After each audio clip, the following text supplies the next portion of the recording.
الحمد لله رب العالمين. الحمد لله على الشهر رمضان الذي أنزل فيه القرآن. أهلا وسهلا يا أمة الصيام والقيام. الشهر الصوم والذكر، ومرحبا الشهر التراويح وتلاوة القرآن. يا بشرى على الشهر الخاصة، يا لله شهر رمضان الطاعة والقربات، الشهر العظيمة الكريم، وذنوب العفور الله العزيز الرحيم، ومقبول الدعاء من الأمة المؤمنين والمسلمين يا رب العالمين. الحمد لله أول والآخر وظاهر والباطن، خلق فسوى وقدر فهدى، بيده ملكوت كل شيء، وهو يجير ولا يجار عليه. أحمده سبحانه وأشكره وأتوب إليه وأستغفره، وأشهد أن لا إله إلا الله، وأشهد أن محمدا عبد الله ورسوله. بعث الله بين يديه ساعة بشيرا ونذيرا، ودعا إلى الله بإذنه وسراجا منيرا، فصلوات الله وسلامه عليه وعلى آل بيته الطيبين الطاهرين، وعلى أزواجه الأمهات المؤمنين، وعلى أصحابه والتابعين، ومن تبعهم بإحسان إلى يوم الدين. Hürmetli mümin Müslümanlar, azizin kardeşlerimiz, yük vakitlarımızda bar etip, yarak aralarını yakın etip, Allah subhanahu ve teala koşkan emirlerine boysanıp, tıygan gamelerden tıyılıp, farz bulgan amellerge elbette inde muvafık bulup, Allah subhanahu ve teala razı bulgan amellerge elbette inde yakınrak gelip, Allah subhanahu ve teala razı bulgan elbette aylarımız kirib jite. Allah subhanahu ve teala bu aylarımızın kutlu hem mübarek kılıp, hem inde her bir mümin Müslüman kişisine iman baylığın bu tormuşta tabıp, Allah subhanahu ve teala var bir ikenligin unutmuşa, la ilahe illallah Muhammedur Resulullah sözlerine doğru bulup yaşarıya Allah Rabbimiz her başımızga da nasip ve müyesser kılsaydı. Aytgan salavat şeriflerimiz seyitli Peygamber Muhammed Mustafa sallallahu aleyhi ve sellem'e erişip, onun sünnetine yerip, hamide hadis şerifinden unutmuşa, Resulullah sallallahu aleyhi ve sellem ayta innemel a'malu binniyat, her bir iş niyetten tıra. Şunun için Ramazan şerif aylarımızdan karşı alıp, hayırlı hamide gameller orzada bulup, Allah Teala'nın koşkan emirlerine boysanıp, tıygan gamını tılıp yaşarıya Allah subhanahu ve teala nasip ve müyesser kılsaydı inşallah. Hürmetli mümin Müslümanlar, aziz din kardeşlerimiz, selamı biz sizine büyük İslam dininin selam bilen. Esselamu aleyküm ve rahmetullahi ve berekatuhu.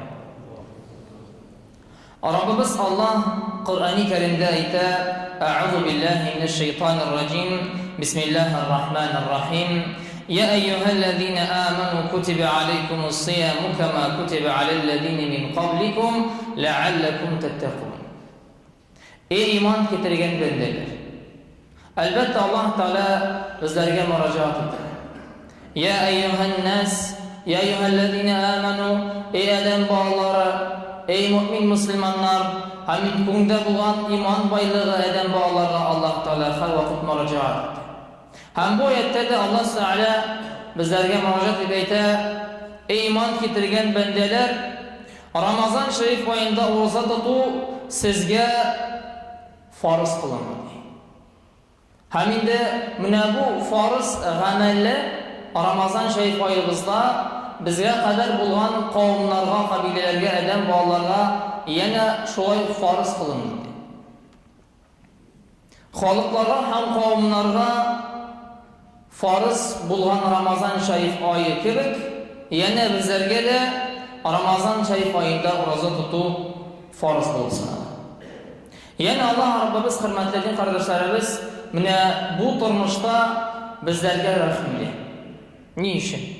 Çünkü en birinci karar yazışık Allah Teala bizlerge müracaat etti. Ya eyyühellezine amenu, ey iman kintirgen bendelerdir.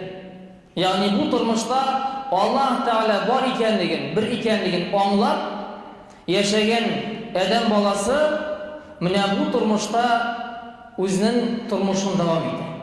Ama Allah Teala hürmet bilen onlarga müracaat edip ayta: Ya eyyuhellezine amanu, ey iman keltirgen bendeler, milletke qaramay, tilge qaramay, şulay bitinde bütün mümin musulmanlarga, mümine hem mümine erlerge de, hatun kızlarga da, bütün iman iyesine Allah Teala ayta, ya eyyuhellezine amanu, ey iman keltirgen bendeler,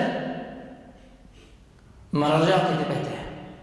Ondan soň ayetin devrinde Allah Teala ayta, kutibe aleykumus-siyam.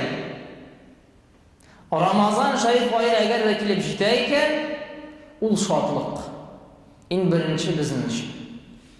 Çünkü Ramazan şerif ayında bizden mümkinçilik var.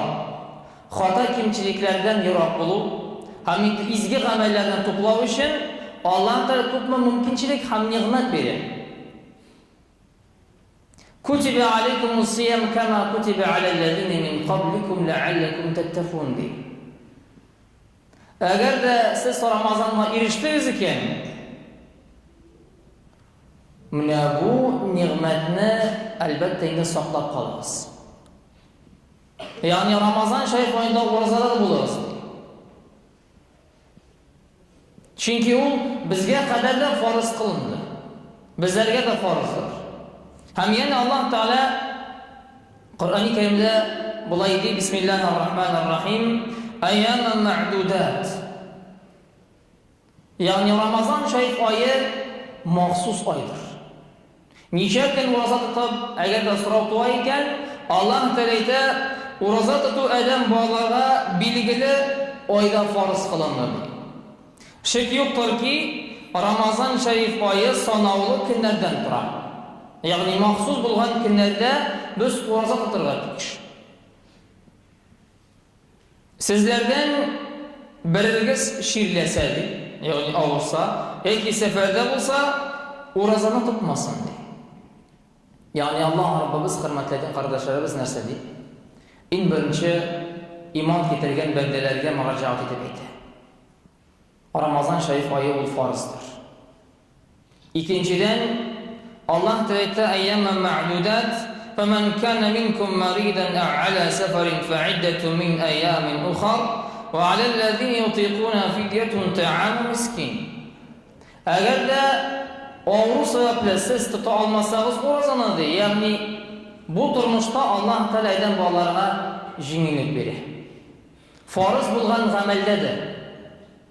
Mecburi farz amel, ama kararız Allah Teala mahsus yaratkan bendelerge nerse değil, eğer de seferde bulsanızdı, yeki oruç sebeple tuta almışsınız iken, yani orucu Ramazan şerif ayında tutmağız diye. Ama qazaga kaldırıp Ramazan bitkenden soň qaza etip orucunu tutup buladı. Allah da jingildi. Haminde aytilge kerek Allah Subhanahu ve Teala nesedi şirde kişi selametle geçti. Yani davalangaç, dağrularını işkeş, haminde halkirgeç, şu vakitte orucasın yine tutarga mümkinçiligi var. Eğer de 5 gün tutmadı iken 5 günne Ramazandan sıntıda.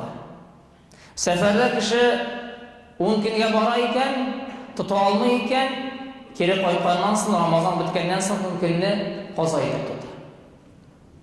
Hamide Allah Rabbimiz hürmetleyen kardeşlerimiz, eğer de indi uzakka suzlatırgan oruç sebeple kişi orucunu tuta almasa, onun için fidye sadakasının lazımdır. Yani tiyişli. Yeki indi miskinlerini oşatsa, hem indi artığı üzerine hayırlıdır. Eğer de oruca tutsa, hayırlıdır deyip Allah'a diletti. Yani Allah da yollarını görsetir. Eğer de misal için kişi oruç sebeple, kronik oruç sebeple tuta almayken, onun yolu var, fidye sadakasını tölüyor. Eğer de onun mümkünçiliği olurken, yani miskinlerini, zayıflerini, muhtaç kişilerini oşatır. Uzi tuta almazsa orucunu. Ama miskinlerin aşağı qaraganda oruca tutuğunuz diye Allah Rabbimiz sizin için hayırlı eğer onun ecir savabını bilseniz diye. Qaragız, ecir savabı Ramazan şerif ayında başka aylara qaraganda kübrek. Ana eczi bihi, yani oruca minim gıybetim diye Allah Teala. Hem onun için min mahsus һәр адәм баласына нигъмәтне, бәрәкәтне һәм әҗр-савапны бирәм. Махсус буларак. Шуның өчен бу тормышта Аллаһ Раббыбыз безгә мөмкинчелек бирә шундый гамәлне кылырга. Рамазан шариф айы мүбәрәк айлардан берсе. Бүтән галәмгә таралган. Бүтән мөмин мусламаннар Аллаһка шөкер дип, әлхәмдүлилләх, Аллаһ Тәала шундый айны безгә бирә. Һәм инде хата кимчелекләрдән, гынаһлардан һәм тормышта гадәткә кергән менә безнең әлбәттә инде сүзләр, гамәлләр, әлбәттә адәм баласы уйлый башлый. Рамазан шариф айы ул махсус ай. Бу айда ураза гына түгел, үзебезне әлбәттә без тәрбияләргә тиешле булабыз. Мәдди яктан да закат түләп, ураза тотып та, һәм инде Аллаһ Раббыбыз безгә шундый мөмкинчелекне бирә икән, әлхәмдүлилләх, Аллаһка шөкер дип, бу бүләкне кабул итеп, рәхмәт әйтеп, гамәл һәм гыйбадәттә, нәфил намазлар, әлбәттә Коръәнне укып, уразалар тотып, менә бу тормышта инде Рамазан бердәмлектә, җәмгыятьтә әйбәт кенә, матур гына узсын дип теләктә калабыз. Ифтарларда күрешеп, таравих намазларда Аллаһка шөкер, кардәшем килде микән, бергәләшеп сафка басыйк, дуа кылыйк дип яшәргә Аллаһ Тәала насыйп етсен иншаллах. Һәм инде Аллаһ Раббыбыз, хөрмәтле кардәшләребез, Коръәни Кәримдә янә дәвам итеп әйтә: "Шәһр Рамазан аллази унзила фиһи ал-Ҡуръан." Рамазан шариф айы мүбәрәк ни өчен? Сорау куйсак, Аллаһ Субханаһу ва Тәала Коръәнне индерде бу айда. Коръәннең хикмәте, Коръәннең нигъмәте, әлбәттә, аны сөйләп алыр бу вакытта җитмәс. Әгәр дә Коръәнгә без муафиq икән, Аллаһ Тәаланың әмренә буйсынабыз икән, Расул Әкрәм саллаллаһу алейхи ва саллям сөннәтенә без тугры икән, менә дөрес юл. Иһдина сиратал мустақим, һәр вакыт біз Фатиха сүрәсен ачып, намазда да, башка Коръән укыганда да шул аятны без укыйбыз һәр вакыт. Аллаһ Тәала безне туры юлга күндерсен. Чөнки шайтанның вәсвәсе дә бар. Шулай бит, билгеле мәкере бар тормышта. Гаилә икән, менә булган мөнәсәбәтне каралы, бергәләшеп матур торалар икән, менә бу мәкер белән мөнәсәбәтне бузыйм әле дип тырыша.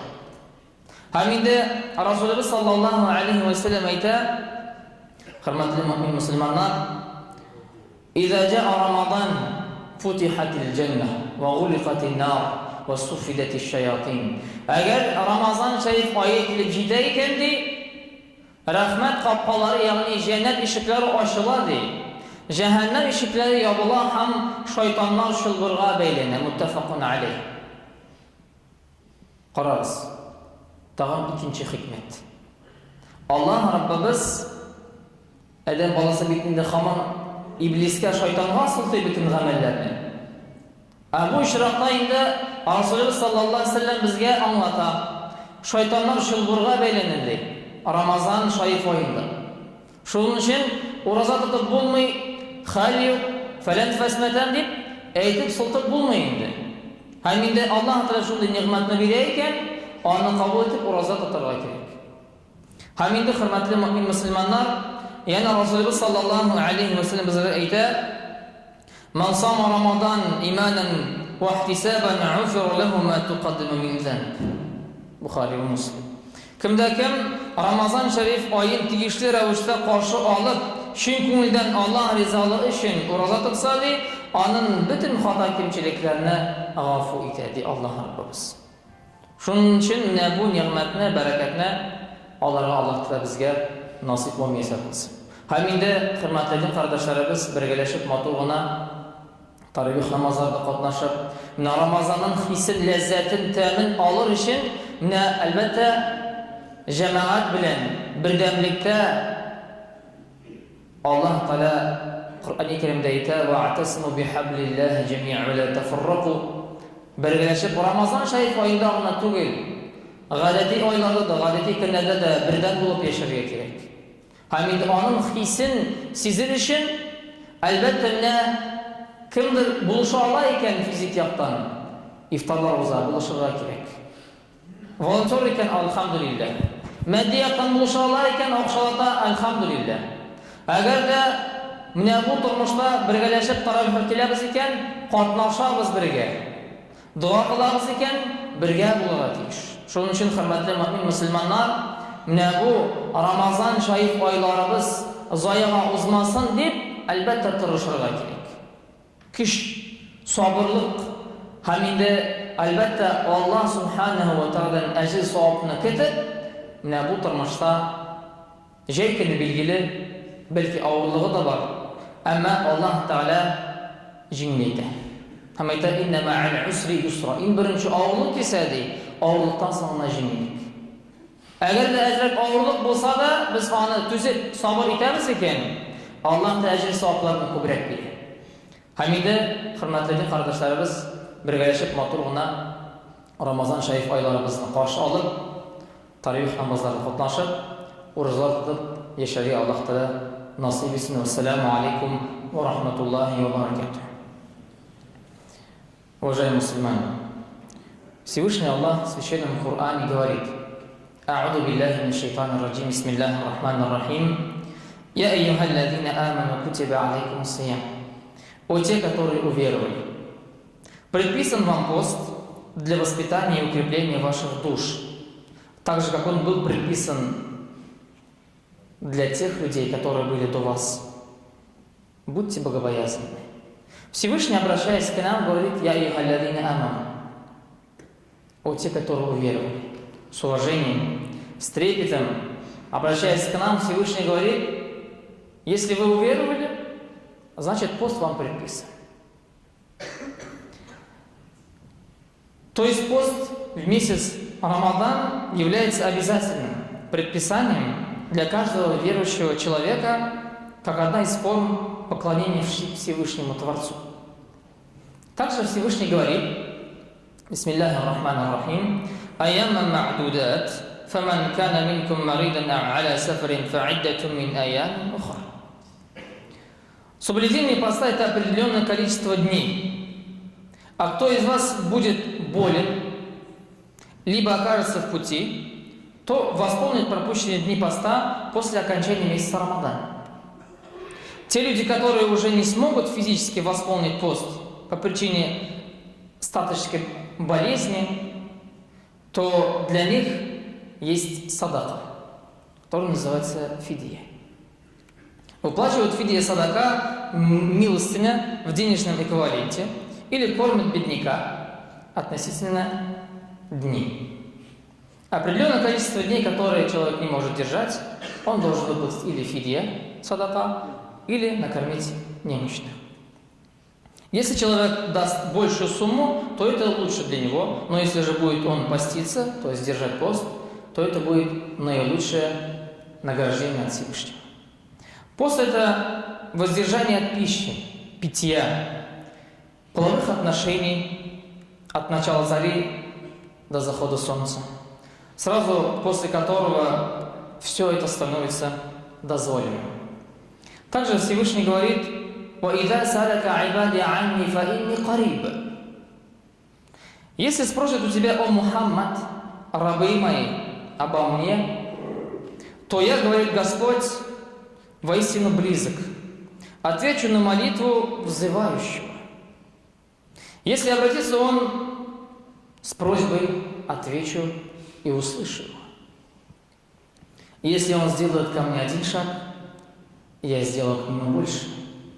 Тем самым мы должны помнить, что Всевышний дает возможность именно в священном месяце Рамадан очиститься от прегрешений, получить довольство Всевышнего Аллаха, не только держать пост, но также дает возможность, чтобы мы объединились во время дополнительных молитв Таравиха, во время ифтара, когда каждый из нас чувствует, что такое голод, чувствует тех людей, которые на самом деле не могут позволить себе определенных вещей в жизни, которые чувствуют голод, у которых нет возможности купить еду.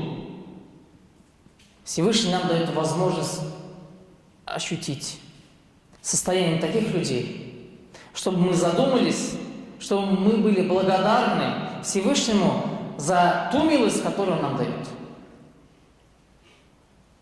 И Всевышний нам дает огромные возможности в священный месяц Рамадан очиститься от прегрешений и получить награду от Всевышнего Аллаха.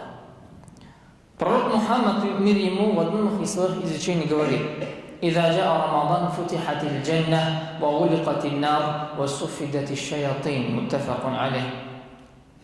Если вы застали священный месяц Рамадан, знайте, что по милости Всевышнего врата рая открыты, а врата огня закрыты, а сатана и его войско прикованы в оковы.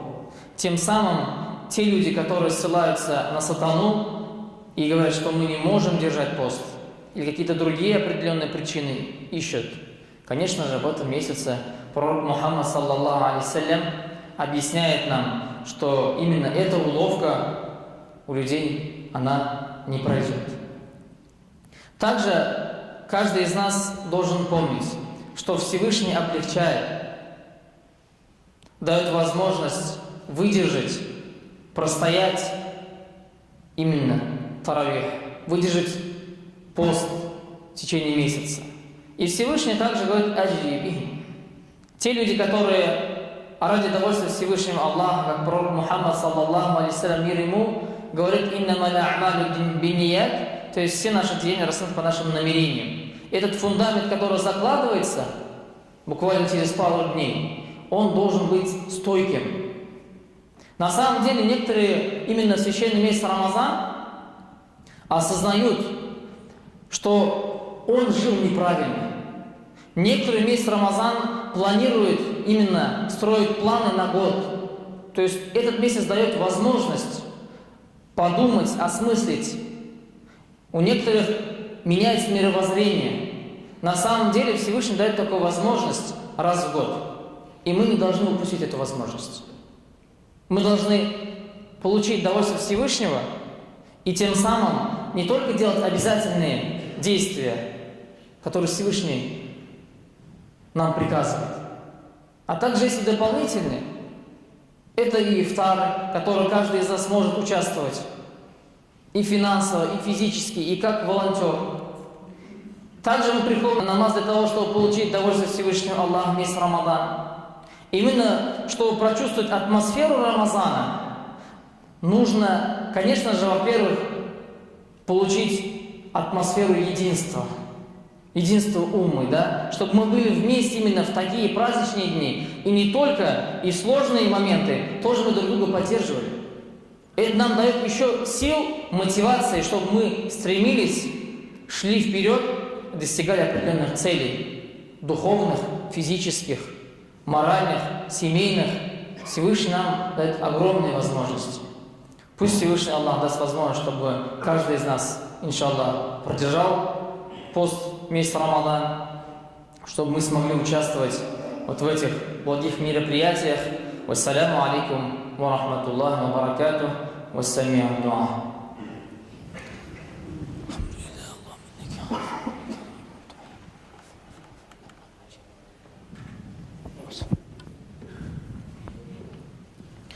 الحمد لله رب العالمين. فقال جل وعلا بعد: أعوذ بالله من الشيطان الرجيم. بسم الله الرحمن الرحيم.